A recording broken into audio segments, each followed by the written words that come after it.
60 থেকে 70 ধরনের রোগ আছে যেটা আমাদের আল্লাহর নিয়ম না মানার ফলে হয়। আমরা যদি কোরআন সুন্নাহকে না মানি তাহলে সেরকম রোগ প্রায় আছে 60 থেকে 70টা। তো তার ভিতরে হচ্ছে যেমন ডায়াবেটিস একটা রোগ, যদিও এটাকে রোগ বলা ঠিক না, তারপরেও ধরলাম যে এটা রোগ। তো এখন ডায়াবেটিস হলে ডায়াবেটিসের কারণে চোখ নষ্ট হচ্ছে, তাহলে কমপ্লিকেশন, ডায়াবেটিসের কমপ্লিকেশনে রেটিনোপ্যাথি হচ্ছে, ডায়াবেটিসের কারণে চোখ নষ্ট হচ্ছে, তাহলে একটা রোগ বাড়লো। আবার ডায়াবেটিসের কারণে কিডনি নষ্ট হচ্ছে, তাহলে আরেকটা রোগ বাড়লো। এখন বলবে যে আমার কিডনি ডিজিজ। তো ডায়াবেটিক নেফ্রোপ্যাথি, নেফ্রন কিডনির। এরপর ডায়াবেটিসের কারণে নার্ভ নষ্ট, ডায়াবেটিস নিউরোপ্যাথি, নিউরো মানে নার্ভ। তো এইভাবে ডায়াবেটিসের কারণে রক্তনালীতে ব্লক, তার কারণে হার্ট অ্যাটাক। ডায়াবেটিসের কারণে ফ্যাটি লিভার, তার কারণে সিরোসিস। ডায়াবেটিসের কারণে ব্লক, তার কারণে ব্রেন স্ট্রোক, প্যারালাইসিস। তাহলে কেমন হলো কতগুলো? তারপর আছে পেটের সমস্যা, ডায়াবেটিক গ্যাস্ট্রোপ্যারেসিস।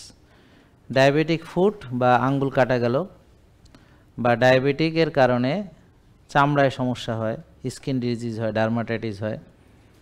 তাহলে এছাড়াও আরও মাইক্রোভাস্কুলার আরও অনেক রকম কমপ্লিকেশন, যেমন শক্তি চলে যায়, পুরুষত্ব চলে যায়, এনার্জি চলে যায়, নারীত্ব চলে যায়। তো মেয়েরা পুরুষদের মতো হয়ে যায়, মেয়েদের টেস্টোস্টেরন বাড়ে। কিভাবে বুঝবেন? বুকে লোম গজায়, দাড়ি মোছ হয় পুরুষদের মতো, কিন্তু সে পুরুষ না।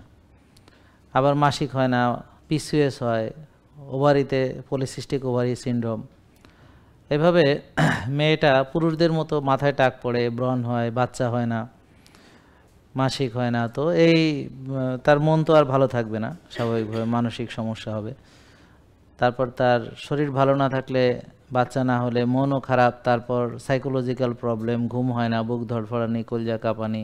তা এখন ঘুম না হওয়ার আলাদা চিকিৎসা, আবার সাইকিয়াট্রিক চিকিৎসা, আবার মন খারাপ সেটার চিকিৎসা, বুক ধড়ফড়ানির চিকিৎসা, এরকম নানান রকম একটার পর একটা আসতে থাকে।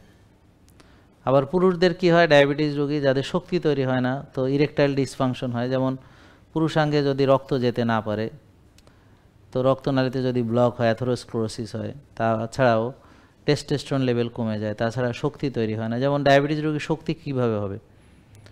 তো যাদের অনেক দিন ধরে ডায়াবেটিস, তাদের শক্তি চলে যায়, হয় না শক্তি। এছাড়াও পুরুষত্ব বা নারীত্ব দুটোর জন্যেই শক্তির প্রয়োজন, সেটা জেনারেল শক্তি, যেমন শারীরিক সক্ষমতা। যার যত শক্তি বেশি, তার সব ধরনের শক্তি বেশি। আর যারা দুর্বল, তারা সব দিকে আস্তে আস্তে দুর্বল। জেকে লাইফস্টাইল, ওষুধ মুক্ত সুস্থ জীবন।